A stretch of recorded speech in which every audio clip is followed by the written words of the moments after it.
Hi everyone. ಇವತ್ತು ಬೆಳಗ್ಗೆ ಎಲ್ಲಿ ಹೋಗ್ತಾ ಇದೀವಪ್ಪ ಅಂತಂದರೆ ಮದನಪಲ್ಲಿಗೆ ಹೋಗ್ತಾ ಇದ್ದೀವಿ. ಮದನಪಲ್ಲಿ ಟೊಮೊಟೊ ಮಾರ್ಕೆಟ್ಗೆ ಹೋಗ್ತಾ ಇದ್ದೀವಿ. ಏನಕ್ಕಪ್ಪ ಅಂತಂದರೆ ಆ್ಯಕ್ಷನ್ ಇತ್ತು. ನೈಟೇ ನಮ್ಮ ಫ್ರೆಂಡು ಟೊಮೊಟೊ ಹಾಕ್ಕೊಂಡು ಹೋಗಿದ್ದ. ಆ್ಯಕ್ಷನ್ ಇತ್ತು, ಅದಕ್ಕೆ ಅಂತ ಬೆಳಗ್ಗೆ ನಾವು ಟೀ ಕುಡ್ಕೊಂಡು ಮಾರ್ಕೆಟ್ ಒಳಗಡೆಗೆ ಹೋಗ್ತಾ ಇದ್ದೀವಿ. ಸರಿ ಅಂತ ಹೇಳ್ಬಿಟ್ಟು ನಾನು ಇದೇ ಫಸ್ಟ್ ಟೈಮ್ ಆ್ಯಕ್ಚುಲಿ ಹೋಗ್ತಾ ಇರೋದು ಮಾರ್ಕೆಟ್ನ ನೋಡ್ತಾ ಇರೋದು. ಕೋಲಾರ ಮಾರ್ಕೆಟ್ಗೆ ಆದರೆ ತುಂಬ ಸರಿ ಹೋಗಿದ್ದೀನಿ, ಬಟ್ ಮದನಪಲ್ಲಿ ಮಾರ್ಕೆಟ್ಗೆ ಇದೆ ಫಸ್ಟ್ ಟೈಮ್ ನಾನು ಹೋಗ್ತಾ ಇರೋದು. ಸರಿ ಅಂತ ಹೇಳ್ಬಿಟ್ಟು ಮಂಡಿ ಹತ್ರ ಹೋದ್ವಿ. ನಮ್ಮ ಫ್ರೆಂಡ್ ಅವನು ಕ್ರೇಟ್ಗಳು ಎಲ್ಲಿ ಇಳಿಸಿದಾನೆ ಅಂತ ಹೇಳ್ಬಿಟ್ಟು ಎಲ್ಲ ತೋರಿಸ್ತಾ ಇದ್ದ.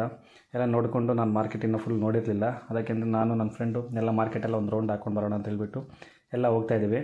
ಅವ್ನು ಪಾಪ ನಾನು ವೀಡಿಯೋ ಮಾಡ್ತಾಯಿದ್ರೆ ಅವ್ನು ಬೇಡ ಅಂತ ಹೇಳ್ಬಿಟ್ಟು ನಾಚಿಕೆ ಪಡ್ತಾ ಇದ್ದಾನೆ.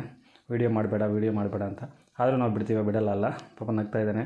ಸರಿ ಅಂತ ಹೇಳ್ಬಿಟ್ಟು ಅಲ್ಲೇ ಸ್ವಲ್ಪ ಹೊತ್ತು ವೆಯ್ಟ್ ಮಾಡಿದ್ಮೇಲೆ ಆ್ಯಕ್ಷನ್ ಸ್ಟಾರ್ಟ್ ಆಯಿತು. 9 ಗಂಟೆಗೆ ಆ್ಯಕ್ಷನ್ ಸ್ಟಾರ್ಟ್ ಆಗಬೇಕಾಗಿದ್ದು, ಬಟ್ 10 ಗಂಟೆಗೆ ಆ್ಯಕ್ಷನ್ ಸ್ಟಾರ್ಟ್ ಆಯಿತು.